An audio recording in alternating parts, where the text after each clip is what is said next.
oftalmologiya, ya'ni ko'z kasalliklari bo'yicha yaratilgan elektron innovatsion multimedia darsligini mana hozir namoyish qilib turishibdi. Bu yerda e'tiborli narsa shundaki, bu yerda barcha fanlarni talabalar o'zlashtirish uchun qulay imkoniyatlar yaratilgan. Misol uchun, ko'rish o'tkirligini aniqlash uchun simulятsion dasturlar ishlab chiqilgan. Bundan tashqari talabalar o'zini bilim darajasini sinab ko'rishlari uchun ham turli xil interaktiv, innovatsion bu yerda dasturiy ta'minot yaratilgan bo'lib, nafaqat bu A, B, C, D ko'rinishdagi testlarni tanlash, balkim bu yerda o'sha innovatsion interaktiv usullari bilan o'zini bilimini sinab ko'rish mumkin. Ko'rgazmada namoyish etilayotgan qishloq xo'jaligida qo'llanuvchi innovatsiyalar ayniqsa diqqatni tortmoqda. Qishda ham poliz mahsulotlarini yetishtirib beruvchi texnologiyalar, suvni 80% gacha tejovchi sug'orish uskunalari ishtirokchilarni ko'proq qiziqtirmoqda. Ushbu to'proq ostidan tomchilab sug'orish tizimi to'proq ostidan o'rnatiladigan shlanglar orqali amalga oshiriladi. Sababi buloq suvning bug'lanib ketish jarayoni 100% yo'qoladi.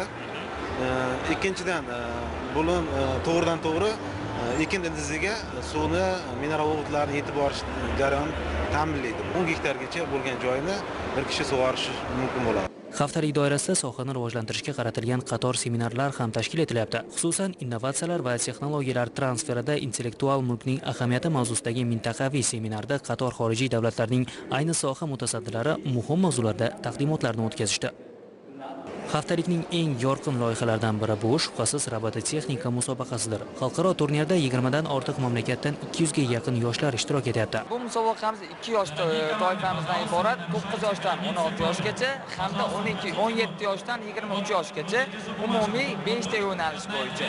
Bu robo futbol, robo sumo va sort out yo'nalishlar. Islom hamkorlik tashkiloti tomonidan robo futbol yo'nalishiga $6000, robo sumo yo'nalishiga $5000 yutuq qo'yilgan. Musobaqa g'oliblari 31 oktyabr sanasida aniqlanadi. Haftalik ertaga ham o'z ishini davom ettiradi.